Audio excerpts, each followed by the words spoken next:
আল্লাহ রাসূল বলেছেন, যদি কোনো মা, যদি কোনো খালা, যদি কোনো নানি, আল্লাহ রাসূল বলেছেন রমজান মাসে তার রোজা ছুটে গেছে, কাউরি রোজা 3টা ছুটেছে, কাউরির 5টা ছুটেছে, কাউরির 7টা ছুটেছে, কাউরির 4টা রোজা ছুটেছে, আল্লাহ রাসূল বলেছেন মহিলা জয়টা তুমি না পাক হওয়ার হালাতে জয় দিন তোমার রোজা ছুটেছে, এই যে রোজার মাসের পর আরো যে 11 মাস বাঁচলো, আগামী রোজার আসার আগে আগে তোমার জয়টা রোজা ছুটেছে, ওই রোজা কোটাকে তুমি আদা করে নাও, ওই রোজা কোটাকে যত তাড়াতাড়ি করে পারবে তুমি পূর্ণ করে নাও, যত তাড়াতাড়ি করে পারবে। এক লাগাতারে পারো, তোমার 5টা রোজা ছুটেছে, এক টানাতে পারো তো 5টা তুমি করতে পারো, যদি না পারো এই মাসে একটা করো, কিংবা 1 সপ্তাহ পরে একটা করো, আবার আর 1 সপ্তাহে আর একটা করো, কিংবা এই মাসে একটা করো, আর 1 মাসে তুমি আর একটা করো। এই করে করে নবী বলেছেন মহিলা রে তোমার জয়টা রোজা ছুটেছে, ওই রোজা কোটা আগামী বছরের রোজা আসার আগে আগে তোমাকে রোজা কোটা পূর্ণ করে নিতে হবে। আর একটা মশলা শুনেলেন, জীবনে কাজ দিবে। যে বাড়িতে বাচ্চা হয়, যে ঘরে বাচ্চা জন্ম নেয়, যে ঘরখানে বাচ্চা হয়, সেই ঘরখানে আমার মায়েরা, খালারা, দিদিরা, নানিরা 5 দিন, 7 দিন, 8 দিন, 9 দিন, যতদিন পর্যন্ত খার পানি দিয়ে ওই ঘরখানটাকে সুন্দর করে পরিষ্কার করে লাফাঝোকা না হবে, অতদিন পর্যন্ত মায়েরা, খালারা ওই ঘরখানে নামাজ পড়ে না। আছে না এরকম? মেলায় জায়গাতে দেখতে পাওয়া যায়, মেলায় জায়গাতে শুনতে পাওয়া যায় যে মৌলানা নমাজ পড়িতে পারি না, কেন পড়ো না বুবু নানি? তো এই তো পোতা হয়েছে কি লাতি হয়েছে কি উমুক হয়েছে কি তুমুক হয়েছে, ওই ঘরখানে নমাজ কেমন করে পড়বো? না গে মা না, ভুল কথা। আপনার পোতা হয়েছে, আপনার নাতি হয়েছে, আপনার বেটা হয়েছে, আপনার অমুক তমুক যা কিছু হয়েছে, ভাতিজা হয়েছে, এই ঘরের এক কোণাতে আছে, ঘরের এক সাইডে আছে, যে সাইডে আছে আপনি ওই সাইডে নমাজ পড়িয়েন না গে মা। আঞ্জুর পঞ্জুরি জায়গা খালি রয়েছে, যে একদিকে বাচ্চা হয়েছে ওদিকে আপনি নমাজ পড়িয়েন না, অন্যদিকে ঘরের জায়গা খালি আছে, সেই ঘরের ভেতরে ফাঁকা জায়গাতে আপনি নমাজ পড়তে পারেন, সেই ফাঁকা জায়গাগুলোতে আপনাকে নমাজ পড়তে হবে। নমাজ কিন্তু ঘরের মধ্যে পড়িতে মানা নাই। আর একটা মশলা শুনেলেন, বেশিরভাগই মায়েরা, খালারা যখন বাচ্চা হয়, যখন সন্তান হয়, 40 দিন না হলে মায়েরা, খালারা নমাজ পড়ে না। এটা ভুল গ্যাম্মা, এটা ভুল। 40 দিন আমাকে নমাজ পড়তে হবে না, আল্লাহ তাবারক ওয়া তাআলা মানা করেছেন, এটা ভুল গ্যাম্মা। মায়েরা, খালারাকে বলবো মা গে 40 দিন সব মহিলার জন্য নয়, আল্লাহর নবী বলেছেন 10 দিনে যদি তুমি ভালো হয়ে যাও, 11 দিনকার দিন, 12 দিনকার দিন তোমার কিচ্ছু দেখা যায় না, তুমি গোসল করে নামাজ পড়ো, 15 দিনকার দিন তুমি ভালো হয়েছো, 16 দিনকার দিন তোমাকে নামাজ পড়তে হবে, 20 দিনে তুমি ভালো হয়েছো, 21 দিনকার দিন নামাজ পড়তে হবে, 1 মাসে তুমি ভালো হয়েছো, 1 মাস 1 দিনকার দিন তোমাকে নামাজ পড়তে হবে। আল্লাহ রাসূল বলেছেন 40 দিনের আগে আগে যদি কোনো মহিলা ভালো হয়ে যায়, রক্ত না আসে আর অন্য কিছু যদি দেখা না হয়, রাসূল বলেছেন মহিলা রে তুমি 40 দিন পর্যন্ত তুমি ইন্তজার করিও না। যদি 40 দিন পর্যন্ত ইন্তজার করো আর তোমার জীবনের যে 5 দিন, 10 দিন, 15 দিন পর তুমি ভালো হয়েছো, তুমি জয় দিন তোমার পাকি হালাতে থাকলে তোমার নমাজ গেল, ছুটে গেল, তোমার গুনাহ হয়ে গেল, পাপ হয়ে গেল, তোমার গুনাহ হয়ে গেল, পাপ হয়ে গেল। এই জন্য মহিলা তুমি যখন পাক হয়ে যাবে 10 দিনে, 11 দিনকার দিন তুমি নমাজ পড়ো, 20 দিনে যদি পাক হয়ে যাও 21 দিনকার দিন তোমাকে নমাজ পড়তে হবে। যখন তুমি পাক হয়ে গেলে তাড়াতাড়ি করে গোসল করে তুমি নমাজ পড়িতে শুরু করে দাও। কিন্তু হ্যাঁ, কোন মহিলা আছে যে 40 দিন পর্যন্ত কিন্তু পাক হইতে পারে না, ওই সমস্ত মহিলারা ইন্তজার করবে। কোন মহিলা, সব মহিলার জন্য। এই মুসলমান, তবে আমি বলছিলাম আল্লাহ তাবারক ওয়া তাআলা 4 প্রকারে মানুষ তৈরি করেছেন রে মুসলমান। আল্লাহর একজন নবী, আল্লাহর একজন হাবিব, আল্লাহর একজন দোস্ত ইব্রাহিম আলাইহিস সালাম 80-85 বছর বয়স হয়ে গেল, চুল পেকে গেছে, চোখ ঝাপসা হয়ে গেছে, চামড়া ঝড়ো হয়ে গেছে, 80-85 বছর বয়স হয়েছে, এখন পর্যন্ত একটাও সন্তান হয়নি, একটাও সন্তান হয়নি। আহারে বয়স হয়ে গেছে। একদিন ইব্রাহিম নবী আল্লাহর দরবারে দুহাত তুলে আল্লাহকে বলছেন, রব্বি হাবলি মিনাস সলিহিন।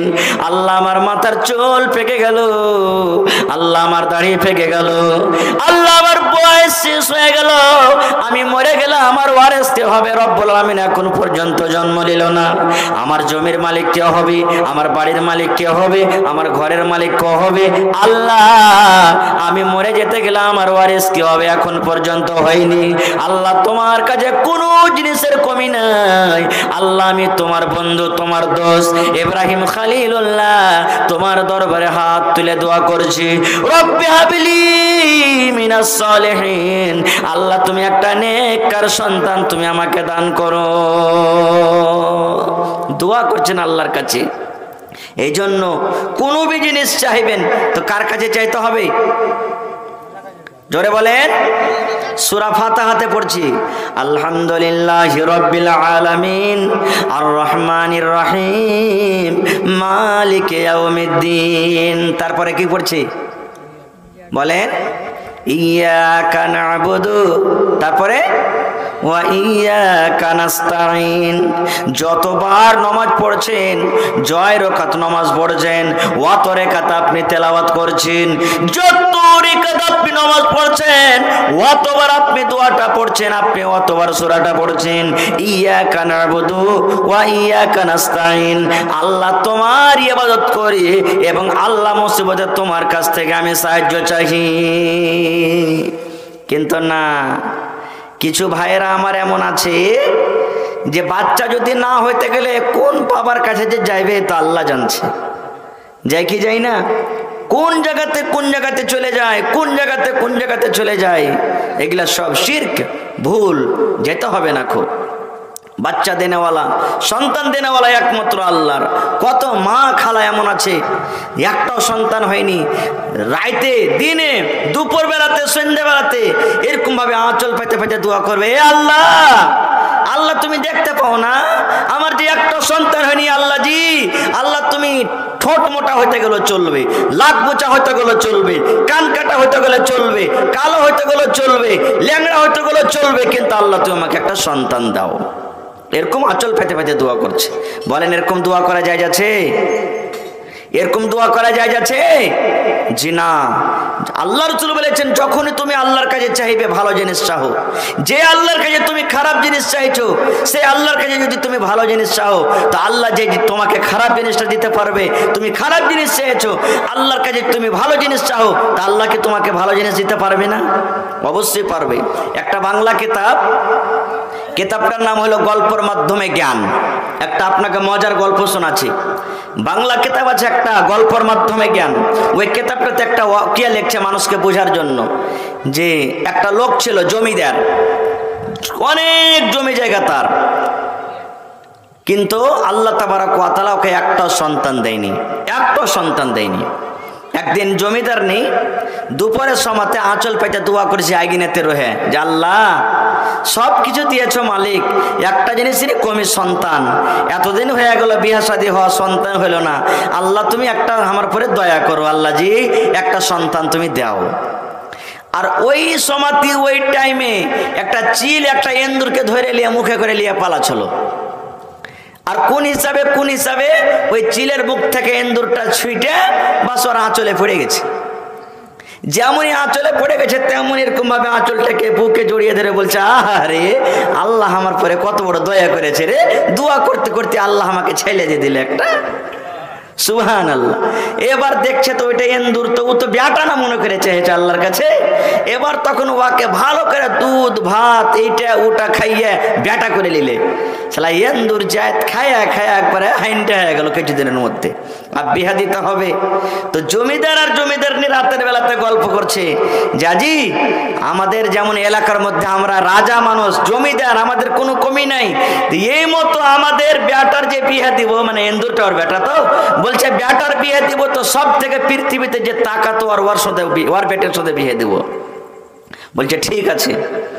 যখন বেটাটা বড় হয়েছে, জমিদার ছাতা নিয়ে লাঠি এখানটা নিয়ে এবার বহু খুঁজতে বের হয়েছে। হাঁটতে হাঁটতে হাঁটতে হাঁটতে হাঁটতে বলছে যে এই পৃথিবীতে আগুন থেকে বেশি শক্তিশালী আর কেউ নাই, কারণ ওর সামনে যে যাবে ওকে জ্বলিয়ে পুড়িয়ে শেষ করে দিবে। তো আগুন কি যে বলি গল্প বুঝাবার জন্য এবার আগুনের কাছে চলে গেছে। আগুন ভাই, বলছে কি হয়েছে রে ভাই? বলছে আমি খুঁজতে খুঁজতে দেখলাম যে পৃথিবীতে তোমার থেকে শক্তিশালী আর কেউ নাই, তা আমার একটা বেটা হয়েছে, আমার বেটার সাথে তোমার বেটির বিয়ে দিবে। এবার আগুন বলছে এরে জমিদার ভাই, তোমার কথাটা সত্য, আমি একটা শক্তিশালী আগুন, আমার ভিতরে যে আছে জ্বলিয়ে পুড়িয়ে আমি শেষ করে দিই রে। আগুন বলছে ভাই রে, আমার থেকে একটা শক্তিশালী আছে পানি, আমি যতই বড় হয়ে আমি জ্বলি, আমার উপরে যখন পানি ছেড়ে দেওয়া হয় তখন আমার সব তাপ শক্তি কিন্তু হারিয়ে যায়। আগুন লাগলে পানি দেন আমরা নিভাই নাকি দেনি ভাই? পানি দিয়ে। তা আগুন বলছে আরে জমিদার ভাই, তুমি তো আমাকে শক্তিশালী মনে করেছো, কিন্তু আমার থেকে একটা তাকাতওয়ার আছে, সেটা হলো কে বলে? পানি। এলে তুমি ওর কাছে চলে যাও। এবার হাঁটতে হাঁটতে পানির কাছে চলে গেলেন। পানি কে যা বলছে পানি রে, আমার বেটার সাথে তোমার বেটির বিয়ে দিব। আগুনের কাছে গেছিলাম, আগুন থেকে তুমি শক্তিশালী বেশি আছো, এই জন্য ভাই তুমি রাজি হয়ে যাও, তোমার বেটিটা আমাকে দিয়ে দাও, আমি বউ করে নিয়ে যাব। এবার পানি বলছে জমিদার ভাই, তুমি সত্য বলছো, আমি হলাম শক্তিশালী, আগুন থেকে আমার শক্তি বেশি আছে, কিন্তু ভাই রে আমি শক্তিশালী বটে, কিন্তু আমার থেকে একটা শক্তিশালী আছে যার নাম হলো বাতাস। যাও তুমি বাতাসের কাছে, কারণ আমি যখন আসমানে ছেয়ে থাকি বাতাস আমাকে উড়িয়ে কোন দিক থেকে কোন দিকে নিয়ে চলে যাই। এই লেগে তুমি যাও বাতাসের কাছে। বাতাসের কাছে চলে গেলেন, বাতাসকে বললেন ওই কথাটা। এবার বাতাস বলছে ভাই রে, আমার বেটি তুমি আনতে এসেছো, বেটিকে বউ করতে এসেছো রে ভাই। সত্য কথা ভাই রে, আগুন পানি থেকে আমি শক্তিশালী, কিন্তু ভাই রে আমার থেকে একটা শক্তিশালী আছে, তার নাম হলো পাহাড়। এমন মজবুত হয়ে আছে যে তাকে আমি হিলাইতে পারি না, তাকে পার করে আমি যাইতে পারি না, এই জন্য ভাই তুমি পাহাড়ের কাছে চলে যাও। যাও পাহাড়ের কাছে তুমি চলে যাও। চলে গেলেন পাহাড়ের কাছে। আবার খুব সুন্দর করে পাহাড়কে বলছে ভাই, আমি আগুনের কাছে গেছিলাম, পানির কাছে গেছিলাম, আমি হাওয়ার কাছে গেছিলাম, সব থেকে শক্তিশালী তুমি, এই জন্য ভাই তোমার বেটিটা আমাকে দিয়ে দাও, আমি বউ করে বাড়িতে নিয়ে যাব। এবার পাহাড় বলতে লাগলো ভাই রে, আমি শক্তিশালী বটে, জমিন যখন হিলাডলা করছিল, আল্লাহ তাবারক ওয়া তাআলা যখন জমিকে তৈরি করলেন, পানির উপরে যখন জমি তৈরি হলো, জমিন হিলাডলা করতে লাগলো, আল্লাহ তাবারক ওয়া তাআলা আমাকে তৈরি করলেন, আমি যেদিন থেকে তৈরি করে জমির উপরে আমাকে বসিয়ে দিলেন, আর জমিন হিলাডলা করে না, শক্তিশালী জমিন বসে আছে। ভাই সত্য কথা, আমি মজবুত মানুষ, কিন্তু আমার থেকে একটা শক্তিশালী আরো আছে। বলছে কে রে ভাই? পাহাড় বলছে ভাই রে, আমার থেকে একটা শক্তিশালী আছে, তাকাতওয়ার আছে, যার নাম হলো ইন্দুর।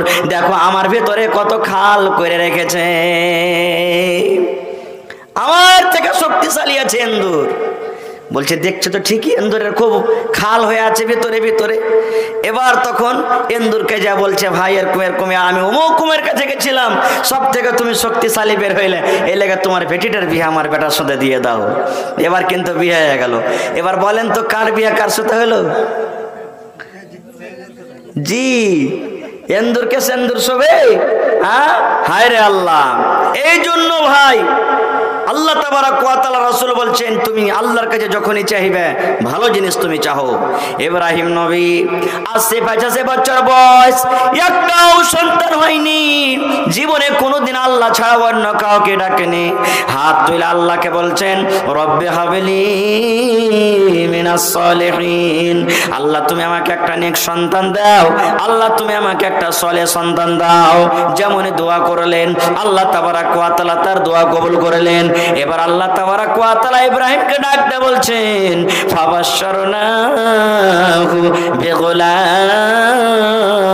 হালিম, ইব্রাহিম আমি তোমার দোয়া কবুল করলাম, যাও তোমাকে আমি একটা চালাক সন্তান দান করলাম, যাও।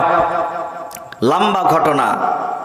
এবার সন্তান যেমনই হলো আল্লাহর পরীক্ষা শুরু হয়ে গেল, আল্লাহর পরীক্ষা শুরু হয়ে গেল। আল্লাহ মানুষকে মেলা রকম পরীক্ষা করবে। আল্লাহ কাউকে মাল দিয়ে পরীক্ষা করি, আল্লাহ কাউকে গরিব করে পরীক্ষা করি, আল্লাহ কাউকে বেটা দিয়ে পরীক্ষা করে, আল্লাহ কাউকে বেটি দিয়ে পরীক্ষা করে, আল্লাহ কাউকে সন্তান দিয়ে পরীক্ষা করে, আল্লাহ কাউকে সন্তান না দিয়ে পরীক্ষা করে, আল্লাহ কাউকে শরীর স্বাস্থ্যতে পরীক্ষা করে, আল্লাহ কাউকে জমি জায়গা দিয়ে পরীক্ষা করে। আল্লাহ তাবারাক ওয়া তাআলার পরীক্ষার কোনো কমে নাই রে বন্ধু। আল্লাহ তাবারাক ওয়া তাআলা যেমন ভাবে ইচ্ছা তেমন ভাবে পরীক্ষা করেন। এবার রাসূল বলছেন উম্মত রে, আল্লাহ রাব্বুল আলামিন কোরআনে বলছেন ওয়া বাশশিরিস সাবিরিন, ওই পরীক্ষাকারীদের মধ্যে ওই লোকটা আল্লাহর কাছে প্রিয় ভালোবাসা বান্দা বান্দি হবে যে মুসিবতের উপরে সবর করবে, যে সবর করবে আল্লাহর কাছে ভালোবাসাই হবে। এবার আল্লাহ পরীক্ষা চালু করে দিলেন। ইব্রাহিম নবীকে জীবনে কয়েকটা পরীক্ষা করেছেন, আর খুব বড় বড় পরীক্ষা। ওই পরীক্ষার মধ্যে একটা এটা পরীক্ষা। কি আদেশ করলে? এরে ভাইরা মায়েরা খালারা শোনেন, আমাদের যখন সন্তান হয় কত আমাদের ভেতরটা খুশি হয়, ওই মায়ের কত খুশি হয়। মার জীবন থাকে একদিকে, মার মরণ থাকে একদিকে, সুবহানাল্লাহ। তবু বাচ্চার মুখখানা দেখে, চেহারা দেখি মা জীবনের সমস্ত কষ্টকে কিন্তু ভুলে যায়, মা জীবনের সমস্ত দুঃখকে ভুলে যায়।